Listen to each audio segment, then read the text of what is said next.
जैसा कि आप स्क्रीन पे क्वेश्चन देख रहे हैं, यह वेव बाइंडिंग का क्वेश्चन है। ठीक है, चलो इसको पढ़ते हैं। एक 4 पोल वाले दिष्ट धारा तरंग कुंडली जनित्र में 15 कुंडली, 15 आर्मेचर खांचे व 15 कम्यूटेटर सेगमेंट है। कुंडलन का विवरण व विकसित आरेख बनाइए या खींचिए। ठीक है, अब हम इसको इंजीनियरिंग ड्राइंग में बनाने जा रहे हैं। इसकी थ्योरी आपने या इसकी डिटेल जो भी इसका विवरण है वो आपने इससे पहले वाले वीडियो में देखा है और उसको अच्छे से समझा भी होगा, आशा करता हूं। ठीक है, अब हम इसका इंजीनियरिंग ड्राइंग में डेवलपमेंट डायग्राम बनाने जा रहे हैं। यहां मैं आपको बताऊंगा उसको कैसे बनाते हैं, उसका मैनेजमेंट कैसे करते हैं, जिससे हम एग्जाम में अच्छे से अच्छे मार्क्स प्राप्त कर सकें। ठीक है, अब हम आते हैं क्वेश्चन पर और हमारी आवश्यक पॉइंट्स पर। ठीक है, आवश्यक बिंदु पर आते हैं। सबसे पहले हमें कोर का निर्माण करना है, तो कितनी कोर बनाएं इस पर आते हैं। यहां आर्मेचर स्लॉट की संख्या 15 दी हुई है। अब आप जानते हैं 2 कोर से मिलके एक स्लॉट बनता है। ठीक है, तो यहां 15 स्लॉट दिए हुए हैं, तो हमें कोर कितनी बनानी होगी, 16 कोर बनानी होगी। चलो बनाते हैं। कोर बनाने के लिए सबसे पहले हम शीट को एक बेंच पे फिक्स्ड कर लेते हैं। फिर हम सेट स्क्वायर को क्षैतिज में रखते हैं।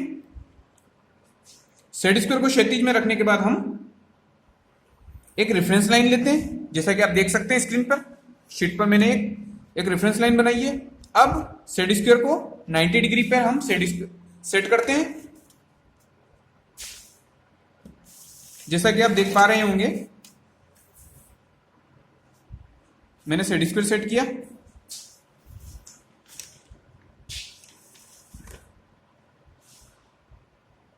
यहां से 3 सेंटीमीटर लेके एक पॉइंट लगा दिया। यहां से भी 3 सेंटीमीटर लेके एक पॉइंट लगा दिया। अब इन दोनों पॉइंट को मिलाते हुए रेफरेंस लाइन ले लेते हैं। ये हमने 2 रेफरेंस लाइन ले ली। जैसा कि आप देख सकते हैं हमने 2 रेफरेंस लाइन ले ली है। अब इन रेफरेंस लाइन के सापेक्ष हम कोर बनाने के लिए कोर की मोटाई के लिए हम पॉइंट लगाएंगे। हम साइड स्क्वायर सेट कर लेते हैं। आप देख पा रहे होंगे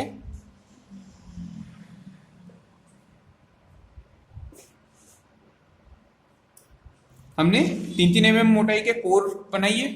फिर 1, 2, 3 छोड़कर, सॉरी 1 या 2, हम 1-1 सेंटीमीटर 2 कोर के बीच में छोड़ेंगे, तो 1 सेंटीमीटर छोड़ दिया। फिर 3 mm मोटाई ली हमने। फिर 1, 2, 2 सेंटीमीटर छोड़ दिया, 3 mm मोटाई ली। 1, 2, 3 सेंटीमीटर छोड़ दिया। 1, 2, 3 सेंटीमीटर छोड़ दिया। 1, 2, 3 सेंटीमीटर छोड़ दिया। 1, 2, ये 3 सेंटीमीटर से। इस प्रकार हम निरंतर 16 कोर बनाएंगे। जैसा कि आप देख पा रहे हैं, मैंने 2 कोर की मोटाई के लिए लाइन खींची है। ठीक है, इनके मध्य की दूरी 1-1 सेंटीमीटर, जैसा कि आपको पहले बताया जा चुका है, 1-1 सेंटीमीटर ली है। आप अपने ड्राइंग शीट की साइज के अनुसार इसको बढ़ा भी सकते हैं और घटा भी सकते हैं, ये आप पे डिपेंड करता है। मगर मैंने चित्र सुंदर दिखे और मेरी शीट में अच्छे से मैनेज हो सके, उसके अकॉर्डिंग या उसके अनुसार 1-1 सेंटीमीटर 2 स्लॉट के 2 कोर के मध्य रखा है। अब हम साइड स्क्वायर को 90 डिग्री पे सेट करके पॉइंट लगा लेते हैं। ये हमने पॉइंट लगा लिया। ठीक है, फिर उसके बाद हम इसको निरंतर करेंगे। ये हमने सेट स्क्वायर को सेट कर लिया। अब हम 4-4 3-3 mm जो हमने नीचे जितनी ली है, जितनी लाइन हमने नीचे ली इतनी मोटाई की लेंगे। 3-3 mm लेके 1-1 सेंटीमीटर छोड़ देंगे। ये हमने ले लिया और इस प्रकार हम कंटिन्यू, जैसे नीचे 16 बनाए हैं वैसे ऊपर 16 डैश बनाएंगे। जैसा कि आप देख पा रहे हैं, हमने नीचे और ऊपर वाली दोनों रेफरेंस लाइन में स्लॉट बना लिए। अब हम इनको मिलाएंगे कोर बनाने के लिए।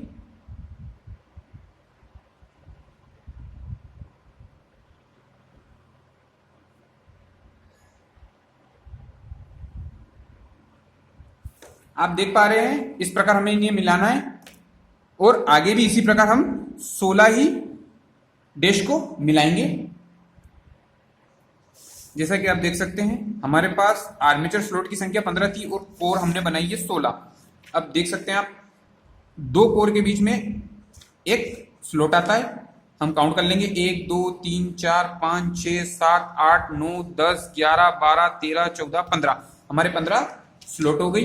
अब एक स्लॉट में कितने चालक आएंगे ये हम क्वेश्चन के अंदर देखते हैं। हमारे पास चालकों की संख्या कितनी है 30 है, तो हमारे पास स्लॉट है 15।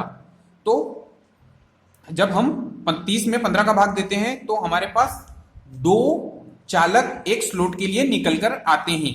अब हमको 2 चालक एक स्लॉट में स्थापित करना है। जैसा कि आप पहले भी वाइंडिंग हमने पढ़ी है लूप वाइंडिंग, उसके अंदर हमने एक स्लॉट के अंदर 2 चालक को स्थापित किया था, एक फ्रंट में था और एक हिडन में था। ठीक है, उसी प्रकार हम चालकों को स्थापित करेंगे। इस प्रकार हम 2 चालकों को एक एक स्लॉट में स्थापित कर देते हैं। अब हम आते हैं अगले पॉइंट पर कि हमें अब क्या बनाना है। इसका नेक्स्ट स्टेप होगी बैक एंड कनेक्शन की। मैंने आपको लास्ट वीडियो में कुंडली के बताया था जिसमें हमने लूप वाइंडिंग बनाई थी। उसमें आपको ऊपर वाली साइड जो है वो बैक साइड है, नीचे वाली साइड फ्रंट साइड है। ऊपर वाली साइड में हम बैक एंड कनेक्शन करते हैं, नीचे वाली साइड में हम फ्रंट एंड कनेक्शन करते हैं। ठीक है, अब हम बैक एंड कनेक्शन करने जा रहे हैं। उसके लिए हम जो थ्योरी है उसका रेफरेंस लेंगे।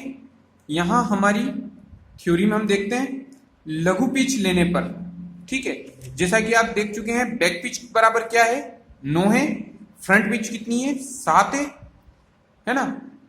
अब हम फॉर्मूले जैसा कि आप देख सकते हैं, ठीक है, वेव वाइंडिंग के नियमानुसार पोल पिच, फ्रंट पिच और बैक पिच तीनों बराबर ली जाती है। ठीक है, अब यहां हमारी बैक पिच दी है 9, फ्रंट पिच दी है 7, इन दोनों में छोटी 7 है। ठीक है, तो हम लघु पिच लेंगे। ये दीर्घ पिच हो गई, ये लघु पिच हो गई, तो हम लघु पिच लेते हैं। तो लघु पिच लेने पर, ठीक है, वाईपी बराबर YB, back pitch, front pitch और पोल पिच तीनों बराबर होगी, इसलिए हमने यहां 7 ले लिया। जैसा कि आप देख सकते हैं हम अब सेट स्क्वायर सेट करके 4 सेंटीमीटर के ऊपर एक पॉइंट लगा देते हैं और इधर भी 4 सेंटीमीटर के ऊपर पॉइंट लगा देते हैं। यह पॉइंट हमने इसलिए लगाए हैं क्योंकि हमें एक रेफरेंस लाइन लेना है। उसी रेफरेंस लाइन पर हमारे सारे बैक एंड कनेक्शन प्राप्त होंगे जो एक समान दूरी पर रहेंगे। हमारे सारे कनेक्शन बैक एंड कनेक्शन समान दूरी पर रहे, इसलिए हमने रेफरेंस लाइन ले ली है। अब हम आते हैं क्वेश्चन पर। जैसा कि आपने लघु पिच प्राप्त की थी, है ना, जिसमें पोल पिच, फ्रंट पिच और बैक पिच बराबर 7 था। अब हम पहली पिच को छोड़कर पहले चालक को छोड़ देंगे और दूसरे चालक से 7 चालक काउंट करेंगे। 1 2 3 4 5 6 7 काउंट कर लेते हैं। 1 2 3 4 5 6 ने 7, ये 7 हो गया। 7वें चालक पर हम पॉइंट लगा देते हैं और इसका अब हम बैक एंड कनेक्शन प्राप्त करने के लिए क्या करेंगे, इसका आधा कर देंगे। तो हमारा यहां से काउंट करते हैं 1 2 ने 3, 3.5 हमको यहां प्राप्त होगा। हम स्केल की सहायता से 90 डिग्री पे पॉइंट लगा देते हैं। ये हमारा बैक एंड कनेक्शन, पहला बैक एंड कनेक्शन प्राप्त हो गया। अब हम इसको मिला देंगे, पहले चालक से मिलाएंगे। तो अब देखो आप, पहला चालक कौन सा है, सामने है, फ्रंट में है और यह डार्क बना हुआ है डार्क लाइन से, तो हम इसको डार्क लाइन से मिला देंगे जैसा कि आप देख सकते हैं स्क्रीन पे। हमने इसको डार्क लाइन से मिला दिया। फिर इधर की साइड हमें पॉइंट प्राप्त हुआ 7 चालक छोड़ने के बाद। तो अब इधर ये कौन सा चालक है, ये अदृश्य है, पीछे की साइड है, छिपा हुआ है, इसलिए हमने इसे अदृश्य रेखा से मिलाया है। तो इसको अदृश्य रेखा से मिलाएंगे बैक एंड कनेक्शन से।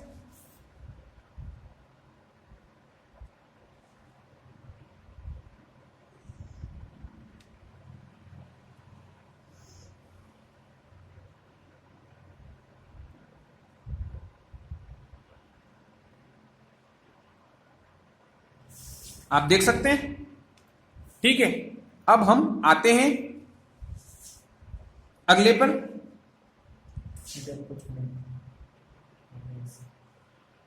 ठीक है, अब हम पहले चालक से का बैकएंड कनेक्शन ले लिया। अब दूसरे वाले चालक को हम छोड़ देंगे क्योंकि वो अदृश्य पीछे है, छिपा हुआ है। तो हम दूसरे नंबर के सामने वाले चालक से बैकएंड कनेक्शन प्राप्त करेंगे।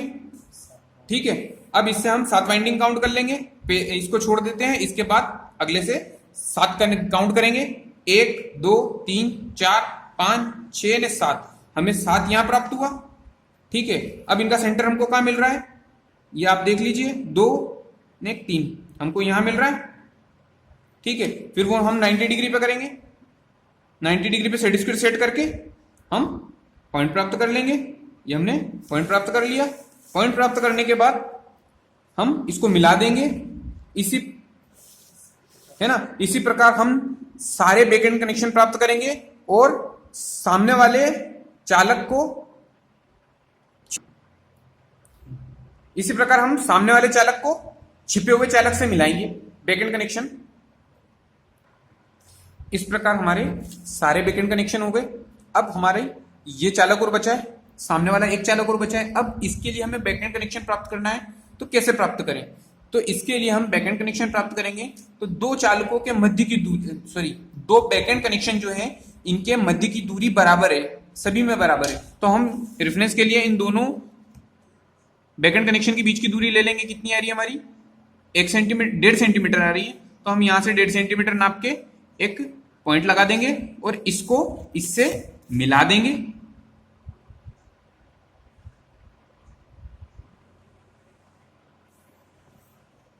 ये हमने मिला दिया। अब हम आते हैं नेक्स्ट पॉइंट पे। जैसा कि आप देख पा रहे हैं, हमने सभी में सामने वाले चालक को 7 चालक छोड़ने के बाद 7वें चालक जो पीछे की साइड थे, छिपा हुआ है, उस चालक से मिलाया है बैकएंड कनेक्शन पर। मगर इन 1 2 3 चालक हैं जो आगे नहीं मिल रहे हैं। क्यों? क्योंकि यह एक राउंड फॉर्म में रहता है, कुंडली हमेशा राउंड फॉर्म में रहती है। तो हम इसको इधर से कनेक्शन होगा, इनका इस साइड से कनेक्शन होगा। तो हम इधर 3 छिपे हुए चालक के बैकएंड कनेक्शन प्राप्त करेंगे। जैसा कि हमने इधर प्राप्त किया था 1.5 सेंटीमीटर, हमने दो बैकएंड कनेक्शन के बीच की दूरी 1.5 सेंटीमीटर है, तो हमने यहां 1.5 सेंटीमीटर लिया था। इसी प्रकार हम इधर भी 1.5 सेंटीमीटर लेकर बैकएंड कनेक्शन लगाएंगे, बैकएंड कनेक्शन के लिए पॉइंट प्राप्त करेंगे। इस प्रकार हमारा बैक साइड कंप्लीट हुआ, है ना। अब हम आते हैं फ्रंट एंड कनेक्शन पर।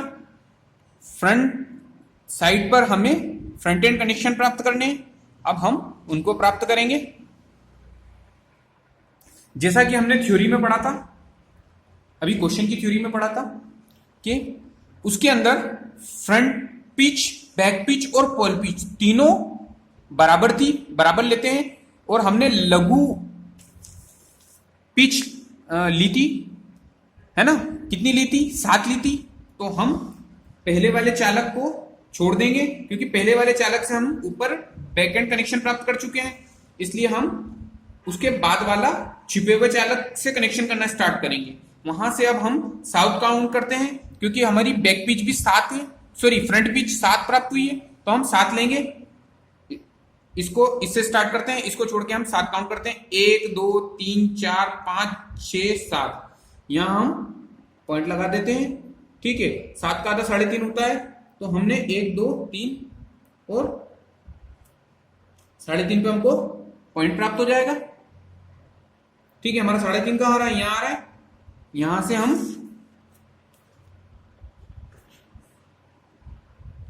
से हम बैकएंड कनेक्शन लेंगे। अब हमें बैकएंड कनेक्शन एक समान दूरी पर प्राप्त हो, इसलिए हम एक रेफरेंस लाइन लगा लेते हैं। रेफरेंस पॉइंट लगा के यहां एक रेफरेंस लाइन खींच लेंगे। जैसा कि हमने ऊपर कितना लिया था, हमने 4 लिया था, तो हम नीचे भी 4 ले लेते हैं। 4 पे एक रेफरेंस लाइन ले लेंगे।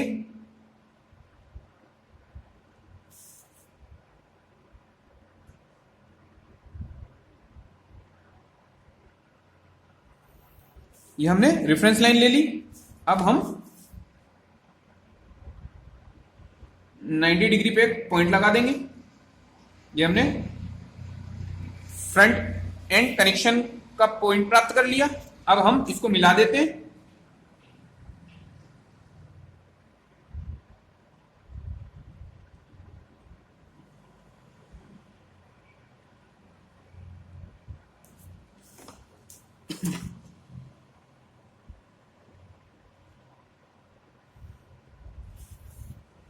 ये हो गया। उसके बाद फिर हम दूसरे से काउंट करते हैं यहां से। ठीक है, अगला काउंट करते हैं। इससे हमारा 3.5 कहां आ रहा है, हम गिनते हैं यहां से 7 काउंट कर लेते हैं। एक इसको इस वाले को लेते हैं और इसके बाद 1 2 3 4 5 6 7 हो गया। ठीक है, हमारा 3.5 यहां आ रहा है। हम 3.5 काउंट करेंगे। 1 2 3 ने 3.5, यहां से हम 90 डिग्री पे ले लेंगे। 90 डिग्री पे पॉइंट लगा दिया।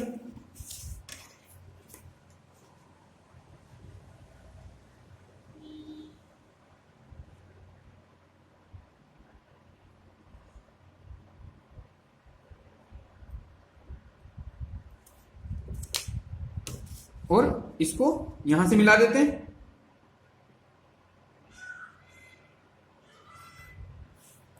इस प्रकार हमारी सेकंड कुंडली भी तैयार हो गई। अब हम इसको निरंतर आगे बढ़ाते जाएंगे। जिस प्रकार मैंने इन दोनों को मिलाया है, अगले फ्रंट एंड कनेक्शन भी प्राप्त करेंगे और उनको मिलाते जाएंगे। जैसा कि आप देख सकते हैं, हमने बैक एंड कनेक्शन प्राप्त कर लिया, फ्रंट एंड कनेक्शन प्राप्त कर लिया। अब हमने जैसे बैक एंड कनेक्शन प्राप्त किया था, हमारे पास यहां पॉइंट नहीं मिल रहा था, तो हमने 2 बैक एंड कनेक्शन के बीच की दूरी ली थी उस पॉइंट को प्राप्त करने के लिए, अगले बैक एंड कनेक्शन प्राप्त करने के लिए। यहां भी ऐसे ही करेंगे। अब हमारे पास 2 अदृश्य चालक बचे हुए हैं। ठीक है, अब इनके लिए भी हमें फ्रंट एंड कनेक्शन प्राप्त करना है। तो इनको इनके फ्रंट एंड कनेक्शन कैसे प्राप्त करेंगे? 2 फ्रंट एंड कनेक्शन के जो पॉइंट है उनके बीच की दूरी लेकर सारे फ्रंट एंड कनेक्शन पॉइंट है उनके बीच की दूरी समान है। तो इसीलिए हम 2 फ्रंट एंड कनेक्शन के बीच की दूरी लेकर यहां से दूरी प्राप्त करेंगे, बिंदु प्राप्त करेंगे। इसी प्रकार हमारे इधर सामने वाले चालक बचे हुए हैं, जिनके लिए हमें फ्रंट एंड कनेक्शन नहीं है, फ्रंट एंड कनेक्शन के पॉइंट नहीं है। तो हम उनको भी इसी प्रकार प्राप्त करेंगे जैसा हमने इधर प्राप्त किए हैं। अब हम फ्रंट एंड पॉइंट प्राप्त किए हैं, फ्रंट एंड कनेक्शन के पॉइंट प्राप्त किए हैं। ये इधर की साइड मिले हुए हैं, ये कनेक्शन इधर की साइड मिले हुए हैं, इसलिए हम शो करेंगे इनको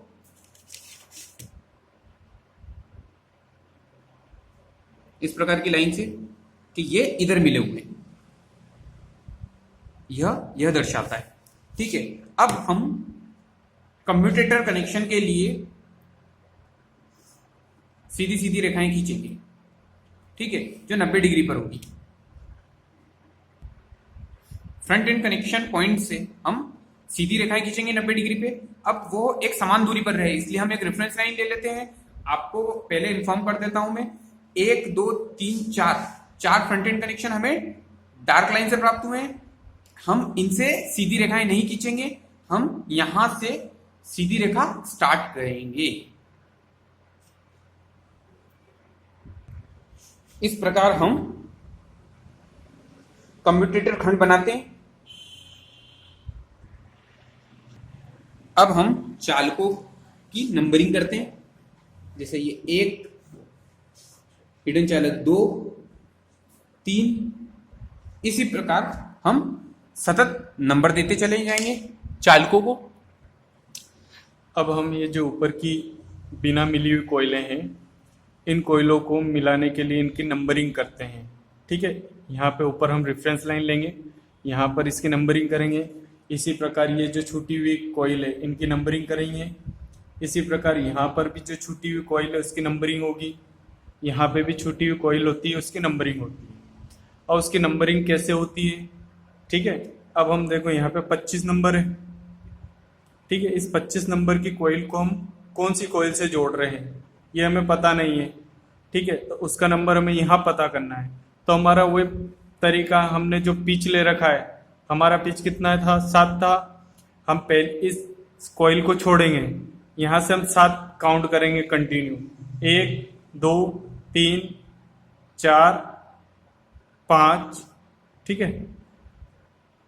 कौन सी, 1 2 3 4 5 6 और 7 कहाँ पे आ रहा हमारा, 2 नंबर पे आ रहा है। तो मतलब 2 नंबर की कोइल 25 नंबर से जुड़ी हुई है। तो हम यहाँ पर कितना देंगे, 2 देंगे। हम यहाँ एक रेफरेंस लाइन ले लेते हैं। तो हम यहाँ कितना लिखेंगे, 2 लिखेंगे यहाँ पर। और यहाँ पर 2 वाली कोइल कितने से जुड़ी है, 25 से। तो हम यहाँ पर कितना लिखेंगे, 25। इसी प्रकार हम अगली देखते हैं, कौन सी है, 27 से। काउंट करते हैं यहाँ से, 1 2 3 4 5 6 और 7। कौन सी से, 4 से। तो हम यहाँ लिखेंगे 4 नंबर और यहाँ पर लिखेंगे कितना, 27, ठीक है। इसी प्रकार हम सारी कोयलों को मार्किंग, उनका नेमिंग नंबर डाल देते हैं। ये इस प्रकार से हमने बैक पिच पे सारे नंबर कर दिए। अब हम फ्रंट पिच पे आते हैं। फ्रंट पिच पे भी हमारी ये जो बिना मिली हुई कोयलें हैं, इनकी नंबरिंग से हमें इनको दर्शाएंगे कि कौन सी कोयल किससे मिली हुई है। क्योंकि हमारा आर्मेचर राउंडेड होता है और हम एक प्लेन पेपर पे आर्मेचर की वाइंडिंग को दर्शा रहे हैं, इसलिए जो नहीं मिली हुई वाइंडिंग है वो किस वाइंडिंग से जुड़ी हुई है उसको हम इसी प्रकार दर्शाते हैं। तो हमारा फ्रंट पिच भी कितना था, 7 था। अब ये देखो 24 नंबर की कोयल है, ये किससे जुड़ी हुई है, हम काउंट करेंगे वही आगे की तरफ, 1 2 3 4 5 6 7। 24 नंबर की कोयल हमारी 1 नंबर से जुड़ी हुई, तो हम यहां पर कितना देंगे, 1 नंबर। और 1 नंबर की कोयल को हम कितना देंगे, 24। ऐसे ही 24 के बाद हम देखते हैं 26 नंबर की कोयल, यहां से वापस काउंट करते हैं, 1 2 3 4 5 6 7, ये 3 नंबर से जुड़ी है। तो हम यहां पर कितना देंगे, 3 नंबर देंगे यहां पर, ठीक है। और यहां पर कितना देंगे, 26, ठीक है। इसी प्रकार हम सतत फ्रंट पिच के कनेक्शन की नंबरिंग करेंगे। अब हम कम्यूटेटर सेगमेंट पे नंबर डालेंगे। तो हम कम्यूटेटर सेगमेंट पे मार्किंग कैसे करेंगे, उसका करने का तरीका ये देखो, हम स्टार्ट हमेशा पहली कोइल से ही करेंगे। अब देखो पहली कोइल का पॉइंट अधूरा है, ऊपर से जुड़ा हुआ, लेकिन पीछे कहाँ जुड़ी, क्योंकि जो हमारी नीचे फ्रंट वाली है यही कम्यूटेटर से जुड़ती है, ठीक है, यही कम्यूटेटर से। तो हम ये देखते हैं कि पहली कोइल 24 नंबर की कोइल से जुड़ी हुई, तो हमारी 24 नंबर की कोइल यहाँ पर है, ये यहाँ पे उतर रही है, यहाँ से हमने कम्यूटेटर पे ज्वाइंट कर रखा, तो हम मार्किंग यहीं से स्टार्ट करेंगे। तो इसको हम देंगे नंबर 1, क्या देंगे, नंबर 1, 1 2 3 4, आप रेफरेंस लाइन ले लेना, ठीक है। 4 के बाद फिर यहां से चालू करेंगे हम, 5 6 7 8 9 10 11 12 13 14 और ये 15। हमारा टोटल कितने, 15 कम्यूटेटर सेगमेंट होते हैं। ये दोनों हिस्से इसके कटे हुए भाग को दर्शाते हैं, ठीक है। अब हम इसमें पोल डिवाइड करेंगे, ठीक है। चूंकि हमें क्वेश्चन में दिया था ये 4 पोल वाइंडिंग है। अब 4 पोल है, यदि हम टोटल चालक कितने होते हैं, 30, और पोल कितने हो रहे, 4, तो हमारा एक पोल बनता है 7.5 का। कितने का बनेगा, 7.5 का बनेगा। अब चूंकि हम 7.5 का पोल ना बनाकर, ठीक है, उसको इस तरह से बनाएंगे कि एक पोल दो पोल हम आठ आठ के बनाएंगे और दो पोल हम बनाएंगे 7-7 के। ठीक है, तो हम शुरुआत करते हैं पहले वाले पॉइंट से। पहले जहाँ पे हमारा कम्यूटेटर का सेगमेंट जुड़ा है 1 नंबर से, यहीं से हम चालू करते हैं। तो देखो, हमने 7 कोयलों को ऊपर की तरफ एरो दिया, 1 2 3 4 5 6 और 7। ठीक है, ये 7 कोयलों को हमने ऊपर की तरफ डायरेक्शन दिया। इसी प्रकार इसकी अगली 7 कोयलों को हमने, इसके बाद की जो कोयल आएगी है, इनको नीचे की तरफ डायरेक्शन दिया, 1 2 3 4 5 6 7 8, ये 7, 1 2 3 4 5 6 7। अब इसके बाद के हम जो देंगे उनको क्या देंगे, नीचे की तरफ से 8 लेंगे, 1 2 3 4 5 6 7 और 8। अब इसके अगली वाली को हम 8 देंगे, 1 2 3 4 5 6 7 और 8। फिर हम अगली वाली को 7 देंगे, 1 2 3 4 5 6 और 7। अब देखो हमने ऐसा क्यों किया, देखो ये पहला पोल बना, ठीक है, पहला स्लॉट बन गया, फिर एक 8 का दूसरे स्लॉट बन गया, फिर वापस ऊपर वाली जो वाइंडिंग है उसका 8 का स्लॉट बन गया, फिर जो नीचे आ रही है विपरीत दिशा में करंट बना वो 7 का बन गया। इस प्रकार 14 कोयल में हमने 15 कोयल में एक डायरेक्शन में करंट दिया और 15 कोयल में दूसरे डायरेक्शन में करंट दिया, क्योंकि टोटल चालक कितने हो रहे थे हमारे, 30 चालक हो रहे थे। ठीक है, इस प्रकार आधी कोयल हमारी क्लॉकवाइज कार्य करेगी और आधी कोयल हमारी एंटी क्लॉकवाइज। अब देखो यहाँ पर पहला पोली हो गया, दूसरा पोली हो गया, फिर तीसरा पोली हो गया और चौथा पोली हो गया। इस प्रकार हमारे 4 पोल की मोटर तैयार होती है वाइंडिंग।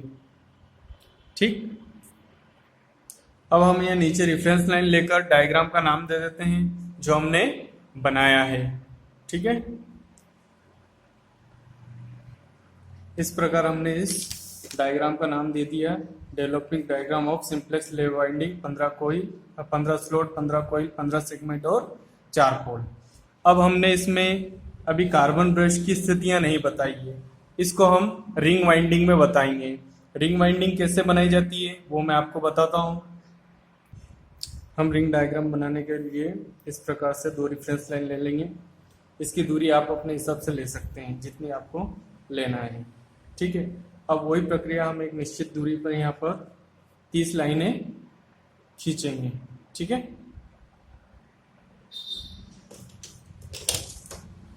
हम इस तरह से सेट स्क्वायर सेट करके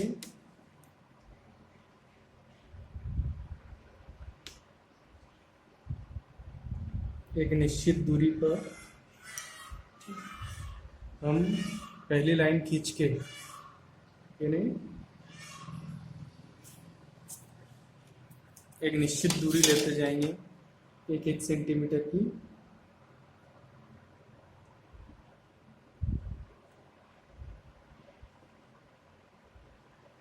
इस तरह से पॉइंट लगा लेंगे हम, 1 2 3 4, इस प्रकार से हम 30 पॉइंट लगाएंगे।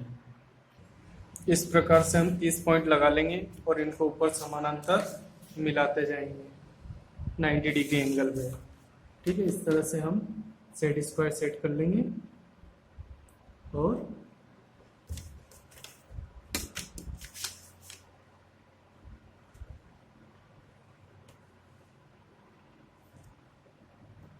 इस तरह से हम सेट स्क्वायर सेट करके 90 डिग्री एंगल पर इनको मिलाते जाएंगे। ठीक है, इसी प्रकार सारी लाइनें हम समानांतर खींचेंगे। इस प्रकार हम 30 समानांतर रेखाएं खींच लेते हैं। अब हम इनको ऊपर और नीचे दोनों तरफ एक निश्चित दूरी पर मिलाकर सेंटर पॉइंट लेकर इनको रिंग टाइप बनाएंगे। उसके लिए हम ऊपर और नीचे एक निश्चित दूरी लेकर समान प्रोजेक्शन रेखा खींचेंगे। इस प्रकार से हमने 2 प्रोजेक्शन रेखाएं खींच ली। आधा सेंटीमीटर नीचे और आधा सेंटीमीटर ऊपर। अब हम इस तरह से इसको सेट करेंगे। क्योंकि हमने एक एक ब्लॉक आधे आधे सेंटीमीटर एक एक सेंटीमीटर लिया है, इसलिए हम इसके बीच में आधे आधे सेंटीमीटर पे पॉइंट बना देंगे। ठीक है, यहाँ पर हमें क्या मिलाना पड़ेगी, ऊपर इन लाइनों को हम मिलाएंगे क्योंकि हमें एक रिंग आकार देना है। इस प्रकार हम आधे ऊपर और आधे नीचे पॉइंट्स लेते जाएंगे और इस प्रकार से ऊपर नीचे मिलाते हुए एक रिंग का शेप तैयार करते हैं। अब हम इसमें एरो देंगे। ठीक है, तो हम शुरुआत के 15 जो चालक हैं उन 15 चालक में हम एरो का तीर एक डायरेक्शन में दिखाएंगे। ठीक है, और अगले 15 चालकों में हम एरो का चिन्ह विपरीत डायरेक्शन में दिखाएंगे। ठीक है, सॉरी इसमें थोड़ा सा चेंज होगा। ठीक है, हम यहाँ से शुरुआत करते हैं। ठीक, इसमें एरो का चिन्ह कैसे दिया जाता है, तो हम हमारा जो पहले पॉइंट है उस पहले पॉइंट को पकड़ते हैं जो हमारा 1 नंबर है। यहाँ पे हम लिखते हैं 1 नंबर। ठीक है, चित्र में हमारा 1 नंबर ये है। ऐसे यहाँ पर हमारा कौन सा नंबर है, 24 नंबर है। ठीक, अब हमारी एक वाली कुंडली किससे जुड़ी हुई, 8 से, तो इसमें एरो किधर जा रहा है, नीचे जा रहा है। 8 में भी एरो किधर जा रहा है, नीचे जा रहा है। तो हम यहाँ कितना नंबर लिखेंगे, 8 नंबर। अब यही कुंडली आगे देखो कहाँ पे जा रही है, 15 नंबर पे जुड़ी हुई है। ठीक है, अब 15 नंबर अगली लाइन को हम क्या देंगे, 15 नंबर, क्योंकि हमें रिंग कुंडली बनाने यानी एक कोइल दूसरी कोइल से कैसे जुड़ी हुई है। 15 नंबर में एरो का चिन्ह कहाँ जा रहा है, ऊपर की तरफ जा रहा है। अब इसको हम देखते हैं ये कहाँ जा रही है, 22 नंबर पे। ठीक है, यहाँ पे हम कितना नंबर देंगे, 22 नंबर। फिर इसका एरो का चिन्ह कहाँ जा रहा है, नीचे की तरफ आ रहा है, तो हम इसको नीचे की तरफ देंगे। इसी प्रकार फिर आगे बढ़े हम, यहाँ पे देखा हमने कोयल हमारी कितने पे जा रही है, 29 नंबर पे। अगली हम यहाँ पे क्या लिखेंगे, 29 नंबर। इसमें एरो का चिन्ह कहाँ है, ऊपर की तरफ है, तो हम कहाँ देंगे, ऊपर की तरफ डायरेक्शन देंगे। इसी प्रकार ये कोयल 6 नंबर से जुड़ी है। इधर हम देखेंगे 6 नंबर, ये हमारी 6 नंबर। 6 नंबर की कोयल कहाँ पे आ रही है, नीचे की आ रही है, कौन सी, 29 के बाद सीधा क्या गया, 6 नंबर। 6 नंबर में तीर का निशान कहाँ आ रहा है, नीचे आ रहा है। इसी प्रकार हम सभी में एरो के चिन्ह और नंबरिंग करते जाएंगे। इस प्रकार हम जो मार्किंग एरो के चिन्ह देते जाएंगे, कोयल को जिधर घूम रही उधर टर्न एरो का यहाँ चिन्ह देखते जाएंगे। उसी अनुसार हम कोयलों के नंबरिंग भी करते जाएंगे और एरो का चिन्ह देते जाएंगे। इस प्रकार हमने 24 नंबर तक सभी पे नंबर दे दिया और एरो का साइन बना दिया।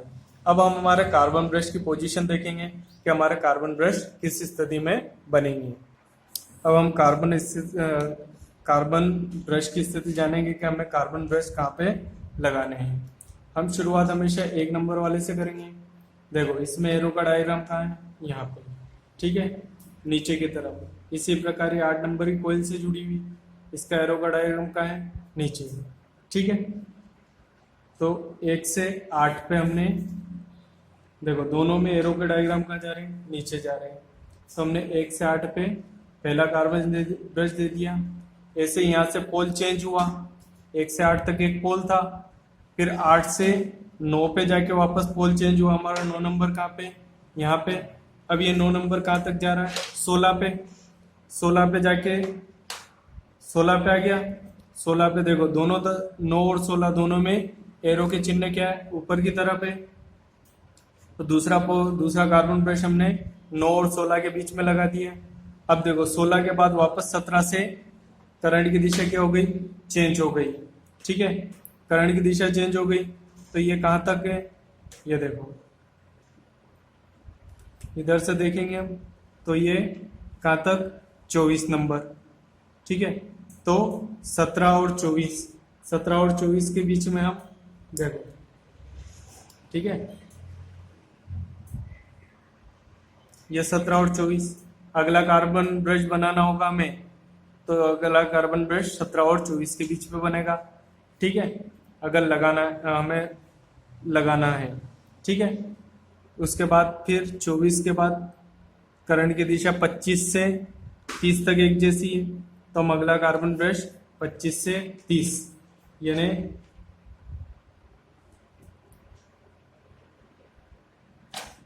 ये हमारा 30 आ रहा है। 24 से डायरेक्शन चेंज हुआ हमारा, ठीक है। तो इस तरह अब देखो दूसरा अगला पोल हमारा 17 से चेंज हुआ है, ठीक है। 16 तक हो गया था हमारा, 9 से 16, अब 17 से वापस चेंज हुआ। अब लेकिन ये कहाँ पे आ रहा है? 24 पे। तो देखो 17 पे नीचे डायरेक्शन है, 24 पे ऊपर डायरेक्शन है, इसलिए हम यहाँ पर कार्बन ब्रश नहीं लगाएंगे।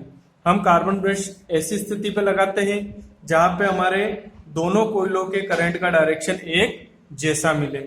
जैसे हमें 1 और 8 पे मिल रहा था, 9 और 16 पे मिल रहा था, लेकिन 17 और 24 पे नहीं मिल रहा है क्योंकि दोनों में डायरेक्शन चेंज हो गए, ठीक है। इसी प्रकार हम बात करते हैं 24 से चेंज हुआ, ठीक। 25 में भी ऊपर की तरफ है, ठीक, लेकिन 25 से हम आगे जाते हैं तो एक इधर क्या हो जाता है? डायरेक्शन चेंज हो जाता है। इसलिए हम कार्बन ब्रश की स्थितियां कहाँ पे रखते हैं? जहां पे करंट की डायरेक्शन एक जैसी होती है। अब यहां से करंट इन हो रहा है, यहां से करंट आउट हो रहा है। इस प्रकार हमारा जो है रिंग डायग्राम कंप्लीट होता है, ठीक है। हम इसका भी नाम नीचे रेफरेंस लाइन लेकर, ठीक है, रेफरेंस लाइन लेकर हम उसका नामकरण कर देंगे रिंग डायग्राम। इस तरह से हमने इसका भी रेफरेंस लाइन लेकर रिंग डायग्राम नामकरण कर दिया है। ये हमारा रिंग डायग्राम हो गया, ठीक है। इस तरह हमारी सिंप्लेक्स वेव वाइंडिंग का जो हमें प्रश्न दिया गया था उसका हमने डायग्राम बनाया है। इसी प्रकार अगर एग्जाम में कोई भी प्रश्न आता है तो आप पहले उसका सॉल्यूशन करें, सॉल्यूशन करने के बाद ही उसका डायग्राम हम इसी प्रकार से बनाएंगे। इसमें हम मेजरमेंट सारे अपने अनुसार लेते हैं, जितनी दूरी हमें रखना है वो अपने अनुसार। हमारी चित्र का एरिया कितना होना है, यानी हमें जो ड्राइंग शीट मिली है उसमें हमें कितने एरिया में उस डायग्राम को बनाना है, उसके अनुसार हमें उसकी साइज लेना पड़ती है, ठीक है। अच्छे से डायग्राम समझ में आया होगा आप लोगों को, ठीक है। श्री राम ITI के यूट्यूब चैनल पे आप सभी का स्वागत है। अगर वीडियो आपको पसंद आया तो इसको लाइक करें, कमेंट करें, सब्सक्राइब करें और शेयर करें।